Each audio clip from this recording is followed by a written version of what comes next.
Assalamualaikum warahmatullahi wabarakatuh. Perkenalkan, nama saya Fitria, NIM 2024 011 031 0007. Baik, pada kesempatan ini saya akan mempresentasikan hasil makalah saya yang berjudul Sumber Hukum. Adapun yang dimaksud dengan sumber hukum ialah segala atau apa saja yang menimbulkan aturan-aturan yang mempunyai kekuatan yang bersifat memaksa, yakni aturan-aturan yang kala dilanggar mengakibatkan sanksi-sanksi tegas dan nyata. Menurut R. Suroso, dalam bukunya Pengantar Ilmu Hukum, Profesor Dr. Sudikno SH dalam bukunya mengenal hukum itu sendiri digunakan dalam beberapa arti, seperti yang pertama, sebagai asas hukum.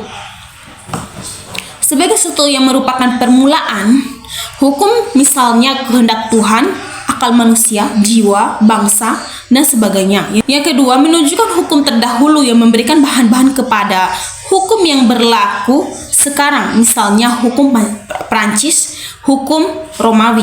Yang ketiga, sebagai sumber berlakunya yang memberi kekuatan berlaku secara formal kepada peraturan. Yang keempat, sebagai sumber dari mana kita dapat mengenal hukum, misalnya dokumen, undang-undang.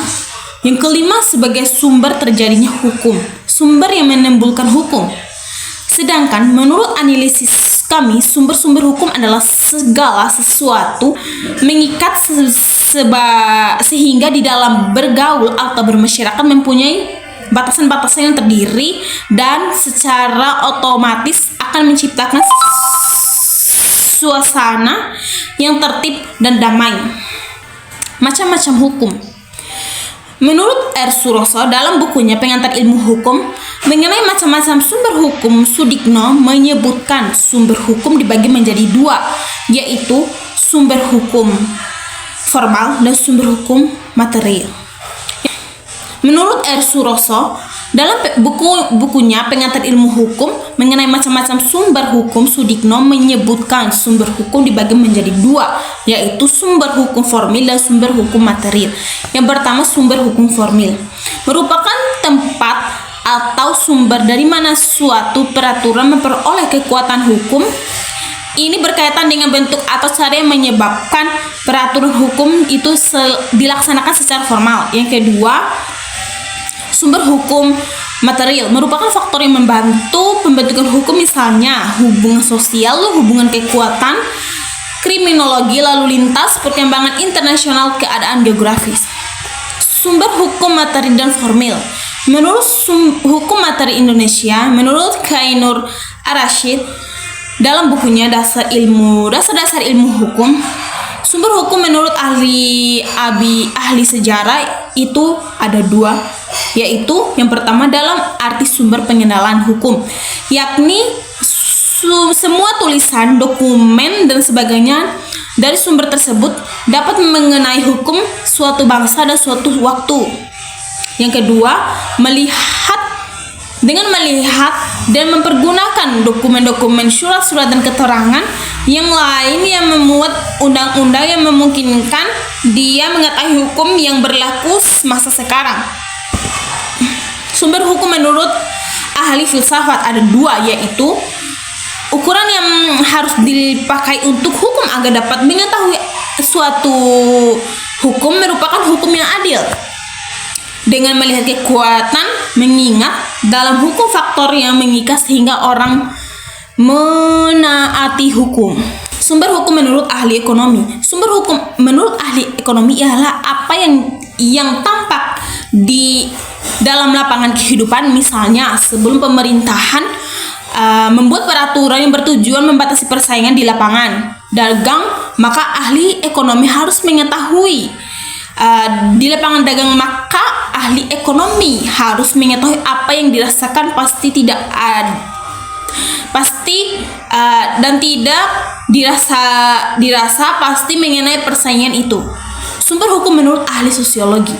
Sumber hukum menurut ahli sosiologi adalah faktor-faktor yang menentukan isi hukum positif, misalnya keadaan-keadaan ekonomi, pandangan agama.